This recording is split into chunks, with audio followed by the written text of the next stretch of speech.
So the first thing you're going to need to do is create a slip knot, and you create there are a few ways you can create a slip knot, but the way I do it is by creating a loop. So you've got your tail and the rest of your wool.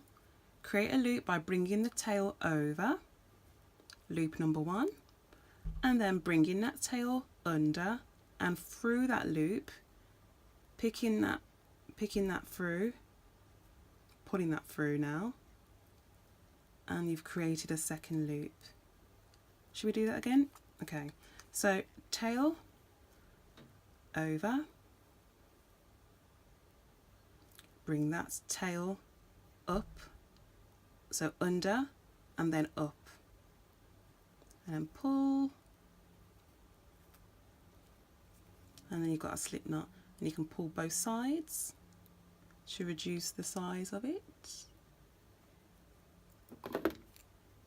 Put your needle through, and you want your first loop on there to be nice and loose, not too tight. If it's too tight, you're going to struggle to work with the wool. Okay, so then you need to find a comfortable way of holding your wool. So, well, first of all, holding your needle. So some people like to hold their needle on the flat bit there with their thumb and their pointing finger. I personally like to hold mine like it's a pen. That just suits me better. I feel more comfortable, or like a chopstick or whatever. So as if I'm holding a pen, that's how I like to hold my needle. And the way I like to hold my thread, well, you've got to create a nice taut bit to work with. And so I like to loop it around my little finger and then loop it around my pointing finger. So loop around my little finger, pointing finger, and then that gives me a nice taut bit to work with. That's quite important. If it's not taut, it's going to make your crochet all loopy and too loose, and that's not good. Okay, so to start off with any project, you're going to need to create chains. Now, the amount of chains you do is dependent on how wide you want your work to be. I'm just doing a little sample piece for you guys today. So to create your first chain, you're going to twist your needle towards the wool, yarn over. That's basically when the needle goes under and the yarn goes over. Twist your needle back. Oops.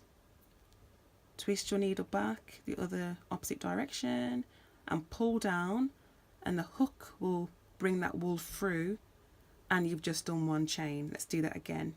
Twist your needle towards the yarn, yarn over, twist your needle back and pull through.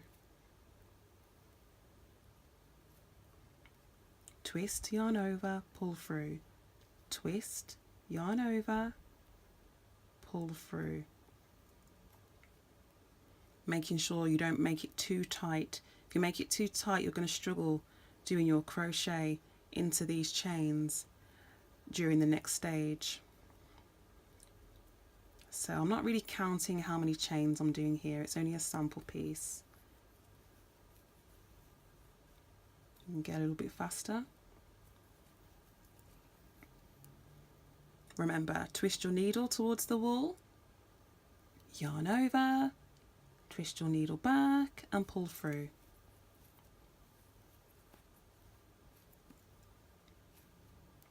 Normally in a project it will tell you to chain a certain amount, so chain 20 or chain 15, chain 30, and you know when you've got to the right amount by counting.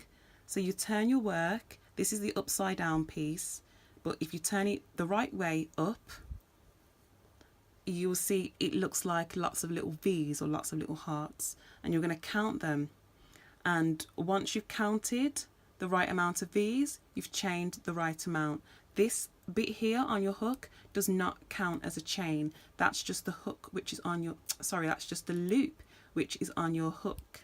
Now I'm going to go ahead and start a row of double crochet. To do that, I've got the chains there separate. I'm going to now chain an additional 3, and that's going to be my first double crochet.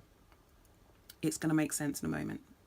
Okay, so my first double crochet. Now I'm going to create my second double crochet, and the way I do that is by yarning over, but now the needle needs to go down into the, so there's 1, 2, 3, I'm going to go down into the 4th chain.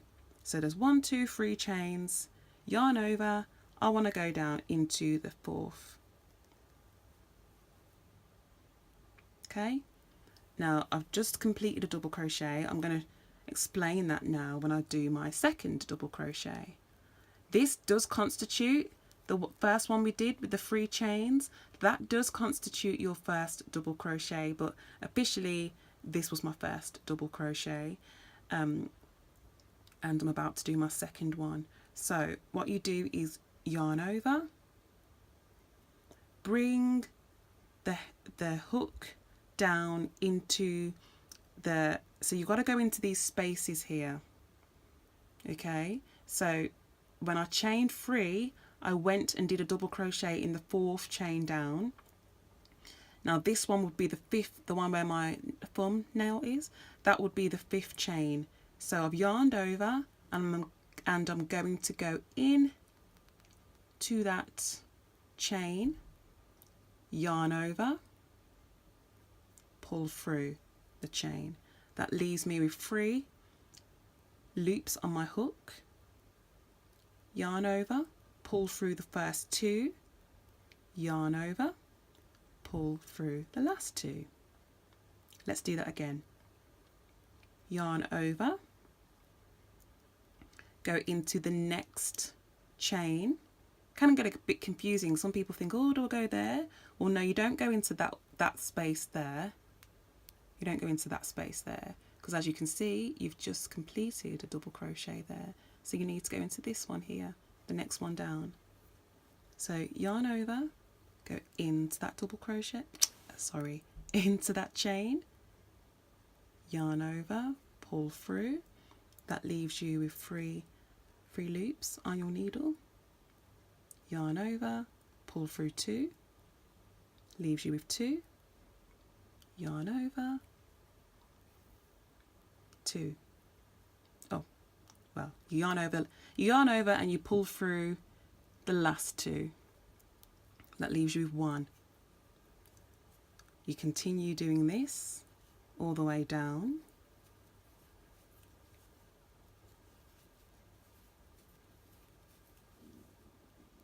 Yarn over. Be careful your work doesn't twist.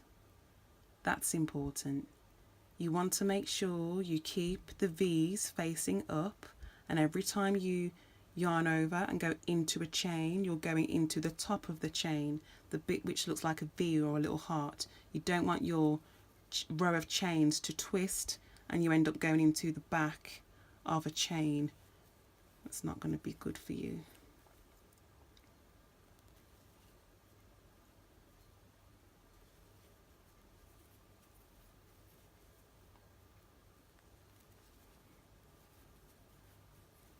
Now a few of my chains were a little bit tight, and so you want to just try and make sure your chains aren't too tight, otherwise it can be a struggle to get your needle through.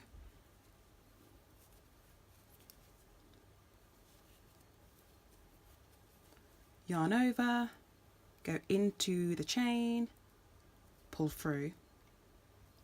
Yarn over, pull through 2, yarn over, pull through last 2. 1 loop on the hook. Keep going until you get to the end.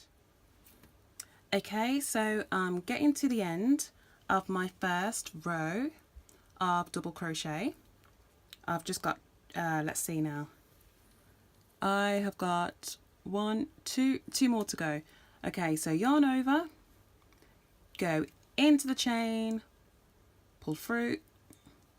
As you can see, my needle's twisting, just like how I showed you the first time. Twist, yarn over, pull through 2, twist, yarn over, pull through last 2, 1 loop left on the hook, final double crochet of the row,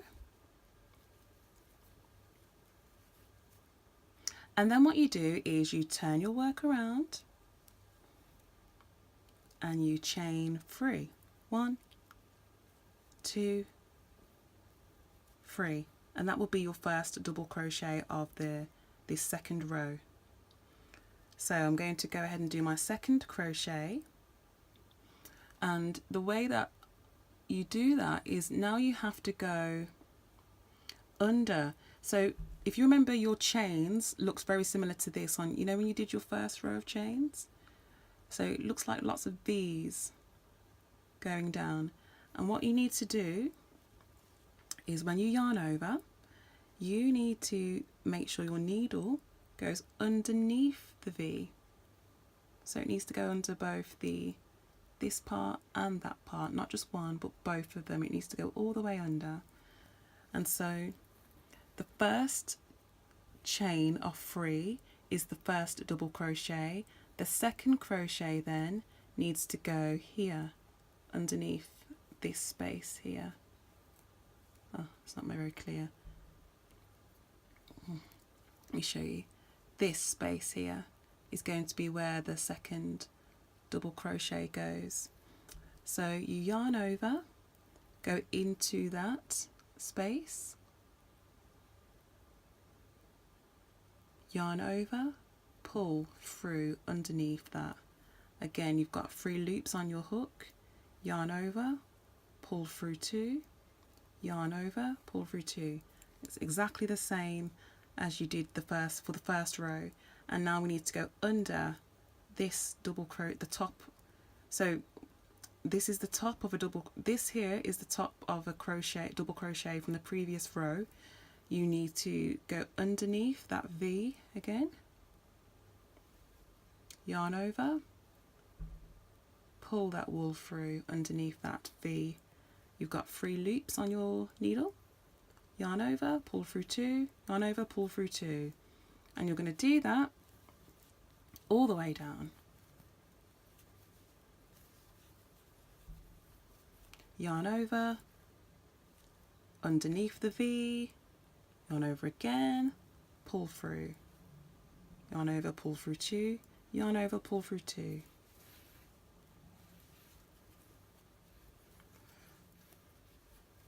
Yeah, sometimes when you have just a little bit of wool left, it gets all tense, so let's get some a good amount of working wool, shall we? There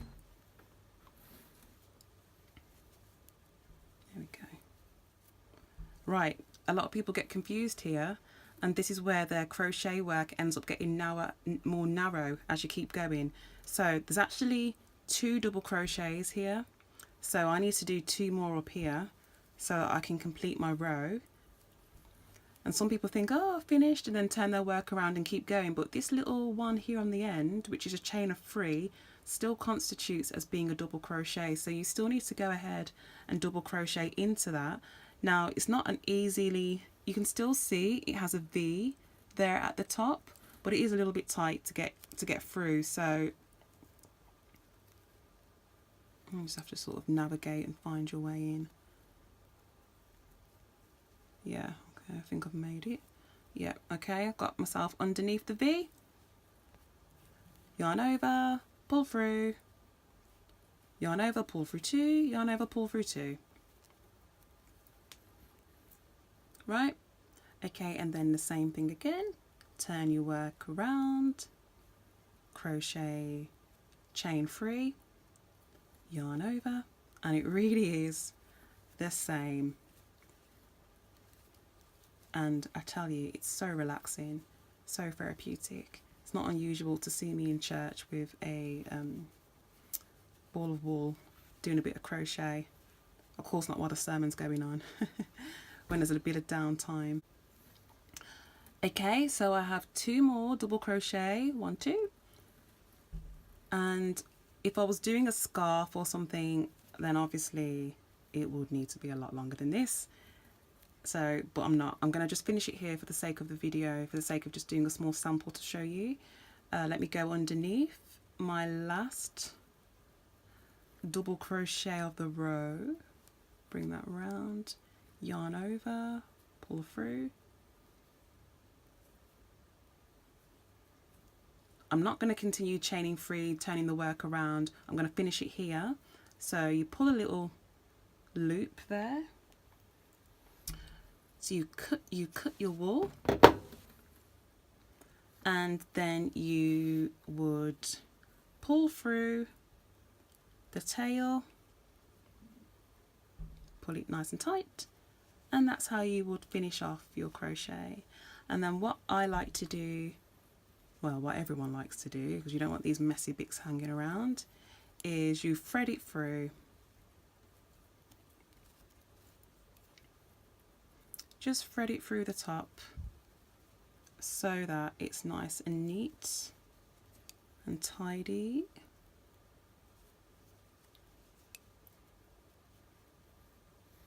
Sorry, was that in the put that back in the shot there?